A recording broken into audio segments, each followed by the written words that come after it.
Hello, everyone. Welcome back to another episode of the Divorce Differently podcast. This week, we're going to talk about communication. Now, we all know that when you're going through separation, there's a lot of communication that happens over text, emails, WhatsApp messages, angry messages sometimes not your best side and the way you would typically want to behave. So whether you're worrying about something that you've said that could be used against you, or you're holding that message from your ex that you think is the smoking gun, it can be easy to overestimate the importance of these exchanges when it comes to going to court. So how do these messages and how do social media posts and emails actually get looked at in family court? How much do they matter? In this episode, we're going to unpack how the judges really view digital communication during divorce and separation. To talk about this, I've invited Kimberley Davies.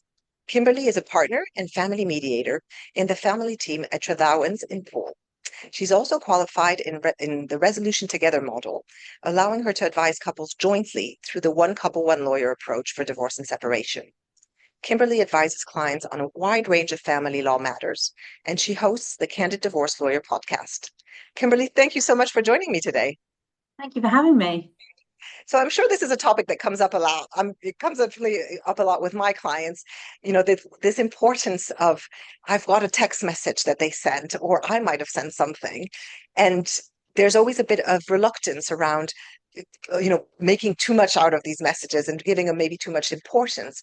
And so I'd love to understand from you, when you're in court on a regular basis, how do the courts look at these messages? Do they really matter as much as we think they do? I think the first thing to say is that, yes, they matter.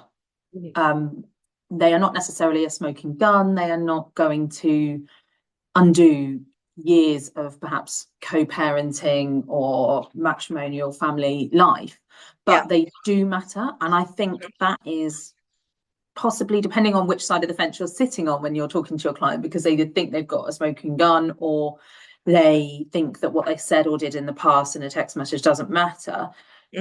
It's understanding that they do matter. It's then a case of looking at what weight can be attributed to them. And that very much depends on the circumstances. And I appreciate for your listeners that they're probably sick of hearing lawyers say it depends on the circumstances. But it really does.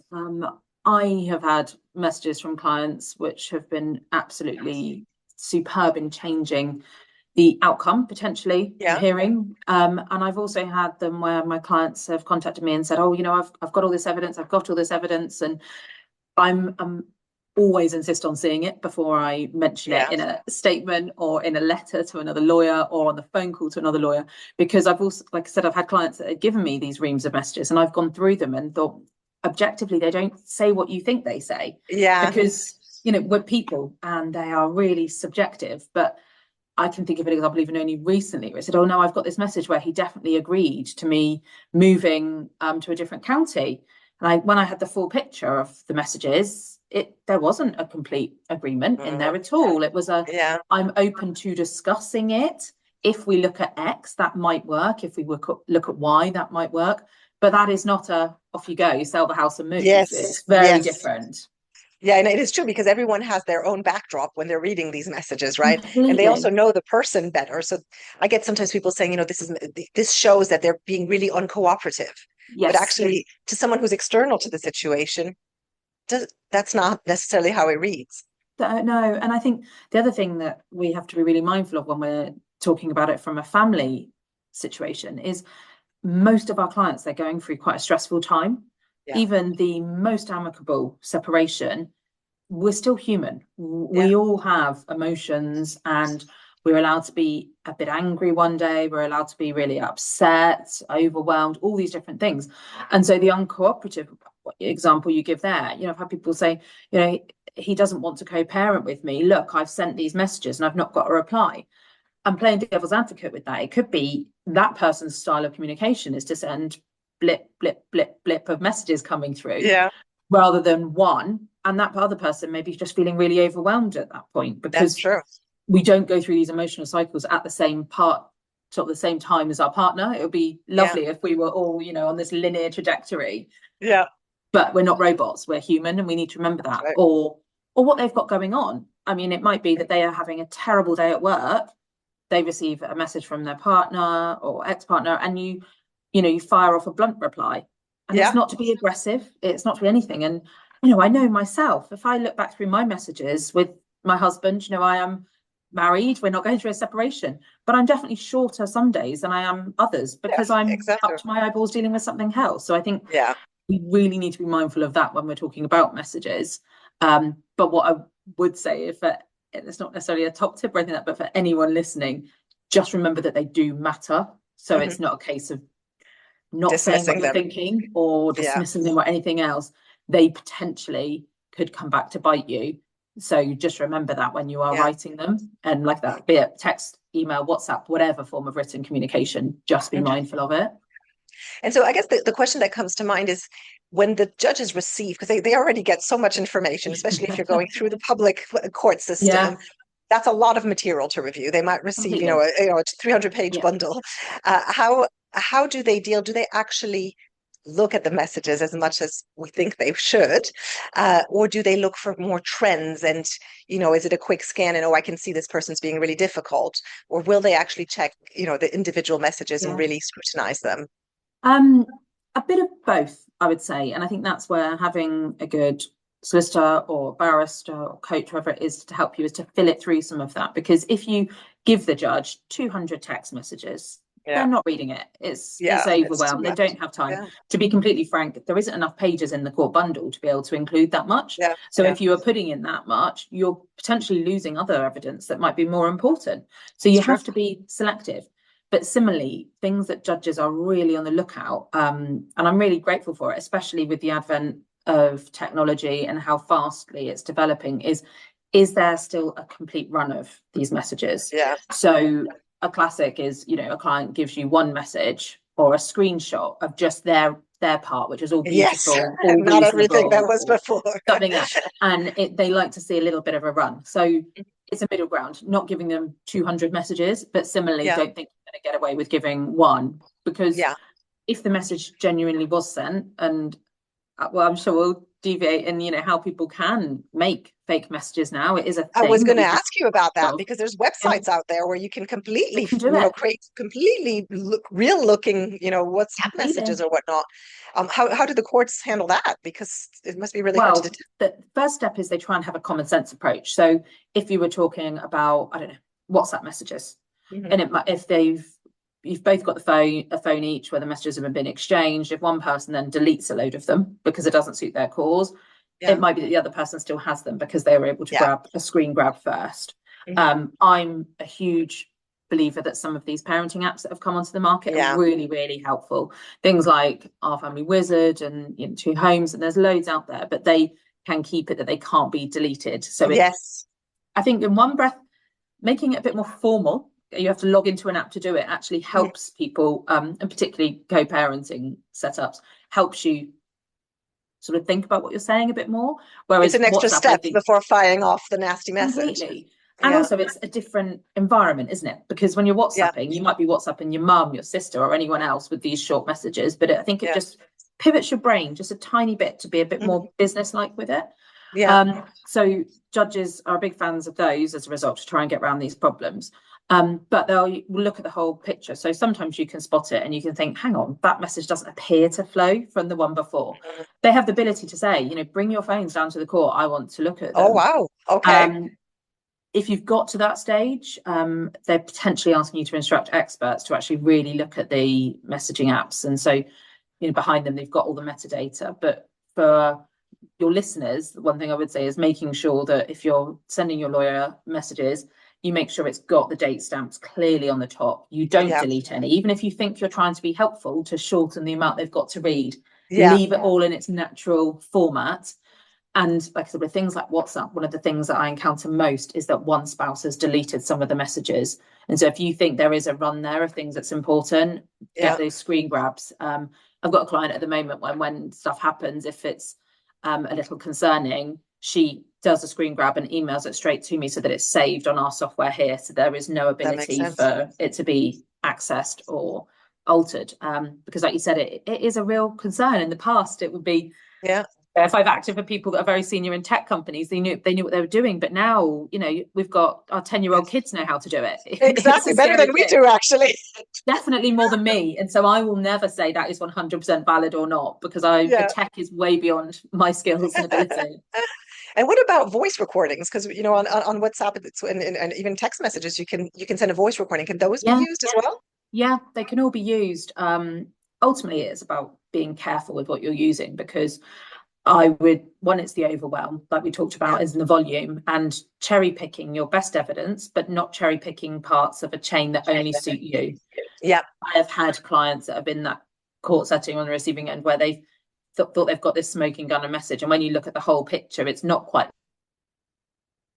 that. And then the judge will question their credibility, because Well, yeah, it's quite a inevitably. bold statement. It's like they've tried to mislead the court as to what was going on in Yeah. that. Yeah. But even if you're not trying to mislead the court, even if these incidents have happened, the court is very, very mindful that people are going through a very difficult time. Yeah. The spouse that's out about an affair, they're Hmm. probably not going to send a really polite message 2 minutes later. So again, Yeah. it's not just the whole picture of the message chain or the voice notes or the email chain, but also what was going on that day. Of And course. I've had clients where my best advice to them has been to say in their reply statement, yep, I did say those messages. I'm not proud of my actions. I just discovered X or Y, and I fired off when I should have gone for a walk around the block first. I should have Yeah. left it alone. But I was just really, really stressed. Yeah. And generally, judges are pretty understanding of that. If it's a one-off incident, Yeah. if it's if it's a whole chain of communication, if it's a whole history of dynamics where that aggression was always there, well, then no, you're not going to get away with it as a one-off. Yeah. Which is why, again, having the whole runner message, not to dump them all on the judge, but to Yeah. perhaps say, look, these messages here are 6 months apart and they show a pattern of behaviour. So I would say keep it all and Yeah. actually speak to your advisors as to what will help you and what Yeah. will just drown the judge so that they can't see the wood for the trees of what's going on in the case. So what would you say are kind of the most common mistakes that people would put in writing in messages? Is it insulting the other person? Is it actually seeming uncooperative?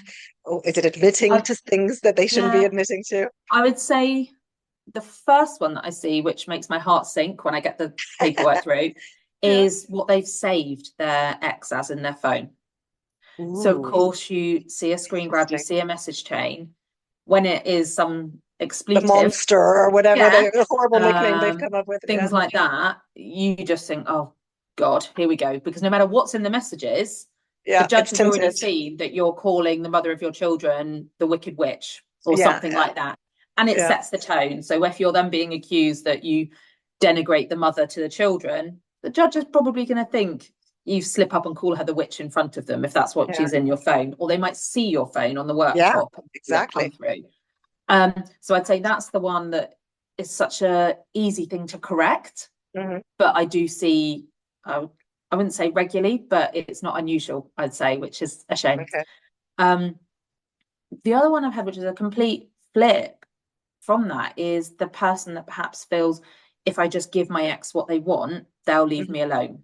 And Okay. so they may put in a message, I don't know, of course you can take the children on holiday for a week, just let me know the dates. Yeah.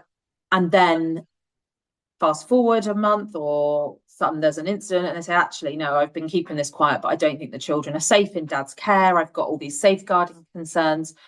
Their credibility about whether these concerns are actually valid and truly held is kind of undermined, because a Yeah. month before you were willing for them to go for a week in Spain and now you're not willing to agree to one Yeah. night overnight stay around the corner. And again, you have to look at the big picture. It might be that in between those two occurrences, there was a Something discovery happened. Yeah. about drug abuse or alcohol abuse or something. So there may be a genuine reason, but I would say don't agree to anything that you're not really comfortable with in writing, because it will be used against you as a sudden Yeah. chopping and changing of your position and your standpoint. Yeah. And that's an Um, important one, actually. I mean, yeah, one I see a lot is clients getting very worried because their ex is trying to record their version of what happened. So they will send a yes. message saying, I noticed that you did not come to collect the children yesterday at 5 when it was never agreed they were going to collect them at Yeah. 5. And then they feel that somehow And sets it's hard because if you're it in that, sets that. Yeah. yeah, and it's quite hard because if you're in that sort of dynamic, well, then of course you want to instantly fire back, how dare you, I know what you're trying to do. But my advice would be to actually just reply and say, I'm unclear why you're sending this message. I was there at 5 o'clock as we agreed, or we'd actually agreed 6 p.m. and I was there at 6 p.m. No emotion. I think it's, if you ask some of these people that you're talking to, and the people that ask you for advice, would you speak to the gas company like that when you phone them up, even if you're really irate about something? If the answer is no, well, then try and treat your ex the same. It's like having that business mindset. And I know it's easier said than done, but it's that, or like I mentioned earlier, go for a walk around the block. And that's something that I say to juniors in my team, even, if we get correspondence that's very emotive, before you reply, just walk around the block, go and do the tea run, go and make everyone a cup of coffee, whatever it is, to have that, something about that physical distance from the screen. And that, again, I think it's easier for us in a work mindset because you're looking at your laptop. Nowadays, our phones are attached to us, which is another reason, even if you can't control yourself, if you know that you're not very disciplined with this, these apps are brilliant for that, because it means that you could, for example, I have a lady at the moment whose ex messages her very, very regularly. So he likes to drop lots of information, and then she finds it overwhelming and she knows she's going to snap. So she's just built in that she now checks it 3 evenings a week at the same time. Exactly. And again, it's that buffer. I have to actively log in. I'm sat there with my cup of tea, with my glass of wine, whatever it may be. And think, I'm prepared. I can deal with it. I can do it. And it's in her space, rather than you're at the checkout or you're driving and you can hear that pinging noise, because, it's stressful for all of us. When you look at your phone and you see 24 emails, all of us, I think, feel a bit overwhelmed. And so you then layer, you're going through a separation. And so your patience is possibly a bit lower than it may otherwise be at the best of times. We're bound to snap. We are humans, not robots. No, and I agree. The compartmentalizing of the communication with your ex is a really good way, especially if you've got an ex who likes to shoot 100 messages in a row, because otherwise it's just constantly disrupting your peace. So it's a good way of actually opting into reading those messages rather than being, sent them without you feeling ready to respond. Yeah. And it's a good thing for boundaries as well, because, when people are separating, they're transitioning from what was acceptable during the marriage. And there might be nothing wrong with that. You may have friends that think, I've got a friend with a new baby at the moment, so she will regularly message me in the middle of the night. My phone's on silent. That's fine. That's her time to catch up. But I've got my boundaries. My phone's on silent. I will pick it up the next day. And so we do it in other parts of our lives. But when you're transitioning from being a married couple or living together, whatever it may be, to this new regime, you have to reestablish new boundaries. And again, it doesn't mean that it's something malicious or aggressive or anything like that. It's just being protective of our own spaces, just like you might do with work, or I don't know, an over-demanding boss. The children, even your own children, you put in boundaries. And I think it's helping people to achieve that is possibly going to have more impact than just thinking about what I put in a message. It's the boundary piece overall. I agree. Now, there's another topic that's related, but I really want to dive into because it comes up a lot as well as social media. I think there is a sense somehow that you put something on social media and it doesn't really matter, but it it does usually come back to bite you. I had one client recently whose husband never returned the son on time because he kept saying the child was sick, and then he had all these social media posts of him with the kid at the pool. So these kind of things. How reliable are those in court, and do they get treated the same way as WhatsApp emails, etc.? Yeah, completely. If they're relevant, they're going to be brought into the court. And again, not so a smoking gun, but you mentioned there obviously about your client and the questions you were asked. But I've had it certainly where someone in finances, I think most of our conversation today, we keep thinking about the children and co-parenting, but in finances, someone adamant that they can't work because of an injury. And all over social media is them off at yoga retreats, doing hikes around California and all things like that. Their spouse may not have known about it if it wasn't for these images. So that's really common. The children one is certainly the biggest one, I would say. So I don't know, it might be that you have an agreement that the children aren't introduced to a new boyfriend or girlfriend for a certain time. Lo and behold, the girlfriend posts an image cuddling up to your children, and that's really inflammatory, especially when there's no agreement that they can meet. So I've had that situation.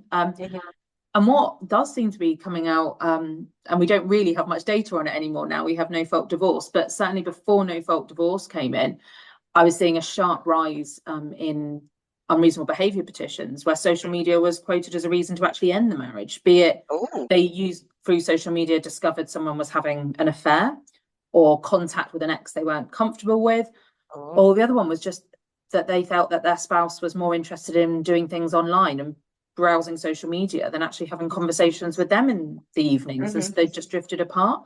So it's slightly off topic. We're talking about use in court, but social media, I think, has a huge amount of responsibility. Again, the good and the bad. We talked about, naming the mother the witch in there. I've seen posts where it's been, a real vent. People really have just ranted on social media as their status. But I've also seen things like, I don't know, I had one client where there was a family scene of mother and father playing in a pool with children, and someone going through litigation had commented, "Oh, lovely to see that their dad actually bothers to show up for them." Cue, screen grab done. Look, they're not supporting my role. They don't like me. All the rest of it. So a huge spectrum. But with all these things, again, it's just think before you do it. Do you really need to post it? Is it going to help you, or is it just not worth the risk? Yeah, agreed. I think with social media, you have to operate on the assumption that it's going to be seen, even if it's a private account, even if you think you've unfriended the right people. Just don't put it out there. If there's a risk, it'll look bad. Yeah, completely. And I've had so many who said, "Oh, their friend got in touch with me and they'd screen grabbed it and gave it to me." You don't know, and it's so wide. And like you said, even with private accounts, again, there's IT ways around that. There's tech ways to get around that. And actually, even your children. What if your children stumble upon your account and see these things you're saying about your ex? Do you really want them reading that? You need to think of it. And I think we all went through a phase of thinking, "Oh, okay, we don't post things out that we wouldn't want a potential employer to see," because we're all told now, before a job interview, you have been researched online by the person interviewing you to see those things. But yet people seem to forget about that when it comes to a relationship breakdown and parenting. I think with all of these things, it's not just the messages, emails, social media. The biggest thing I think that is possibly our little sort of step in our brain is, one, giving yourself breathing space, but two, if this was being read out in front of my mother or in front of a judge or in front of my boss, would I be embarrassed? And if you would, don't post it. I agree. I think that's a very good filter to work through. And now another one that comes up a lot is emojis. The thumbs up. Does that mean I've agreed?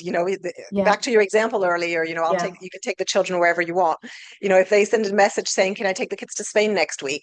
and you've just put a thumbs up, do those get, how do those get interpreted? They can all be done. Again, whether or not a judge, how much weight, if it's a thumbs up and then 5 minutes later, but I need to know the exact details before it's agreed, well, then that thumbs up wasn't carte blanche to do what you like. But again, a lot of people do that. Acronyms. I've been in a court setting where we're sort of translating for the judge what these letters mean. My first encounter, to be honest with you, was with my own children when they've replied with me that, and I'm thinking, what are they saying to me? What does that even mean? But we have to face the reality of our ways of communicating have changed. And before, it might have been letters and to emails, and now, I have clients that WhatsApp me. Communication has changed, and I think judges are very mindful of that. With children anyway, you're not going to have a binding agreement anyway, because you have to obviously look at all the circumstances, and their welfare, rightfully so, is always going to come first. But I do think it's important that people are mindful that this is a type of writing. It might be a casual one, but it is a form of writing. And in other spheres of law, these have been held to be ways to enter a contract. It's in writing, so we can't just forget about it just because it was an email. It wasn't, paper and a quill and a seal or anything. The world's moved on. But the speed and the ease, and as you're saying, the fact that we have our phone with us all the time does take away that filter, that 2-minute break where you actually think about what you're going to say and how you're going to respond to this. That's where a lot of slippage happens. People answer in the heat of the moment, and it can backfire. And ironically, I'm almost going to sort of contradict myself, but I've given clients other advice where actually sitting down with an email and writing it out is going to be more beneficial for them. So classic, they're getting on pretty well. Handover, they have conversations at the door, and it might be that you get a bit tongue-tied or you're just a bit forgetful. Those things can happen and misunderstandings can evolve. So I've had other clients where I've said, actually, no, when you get in, or don't even have the conversation necessarily, do an email saying summer holidays are coming up, we're both really busy, we need to make plans. I suggest, and bullet points or a numbered list, the exact dates, the time of handover, or if you don't mind, say, pick up whatever time suits you with work that day, just let me know. But really breaking that down so that it doesn't feel overwhelming, because it can often remove the possibility of any animosity accruing because you've got rid of confusion. Because for a lot of my clients, confusion is the starting point for a lot of the fallout. And again, it's nothing negative, it's nothing malicious. We're just busy people, and we just get confused. So like I said, it's almost a contradiction saying have a breather, but again, that breather might be getting your laptop out one evening when the kids are in bed and thinking, right, I'm going to plot this down, give loads of notice, so you can say, take your time and come back to me, but at least then we both have a plan. And the value is, in this case, is actually that you do have it in writing, and so it avoids any issues later on. And so for those who feel that their ex is being abusive or is just doing all these, whatever it is they think they're doing in their messages, how would you recommend they keep these records? Are screen grabs enough? Is it, you mentioned earlier making sure the date stamp is on it, but are there any other tips around that? I mean, primarily it's making sure you've got the complete run, but like I said, with WhatsApp in particular, you have no control over them deleting that message, which is why screen grab is the backup. And it might be that you've opened a Word document on your own screen or something, and you're dragging and dropping them all over so that you've got that run for as and when you need it. But with the abusive behaviors, I think that's where these apps really come into their own and able to help people. Because it has that distance, it formalizes it. It might mean the abusive behaviors stop, to be honest with you, because they're not firing quickly. You've got things like tonometers that can say, do you want to use that word? Because again, they're subjective. I might not be offended by it, but the next person might be. But it's just that other step, it's that other filter to really think about these. So I do think they are really helpful. So for a lot of my clients, it's one, to control the volume of messages coming through, but also to make sure there's that record. And then thirdly, to get them to actually really treat it like a business transaction and have that distance. I just think these apps have a huge benefit to people. I absolutely agree. And I think that's a really good tip, actually, if because back to the admissibility, yes, the WhatsApp messages, etc., are admissible and the court will look at them. But any tainting with any kind of possibility of it being manufactured or tampered with is taken away if you've got that security of using one of the apps. So it definitely helps with that. It's just another headache to have to deal with, because I have seen where people claim, oh, that's been edited, and it still puts them to both people to potentially a lot of cost, a lot of time, a lot of stress, proving that it's valid.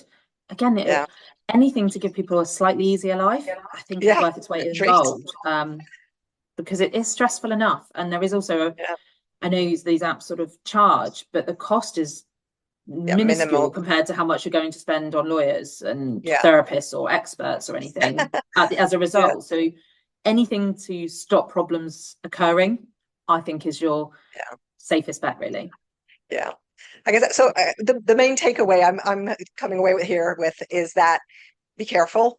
Everything you put in writing can be used, can be admitted at court, and forms part of that bigger picture that your ex might be putting forward with regards to how you're behaving.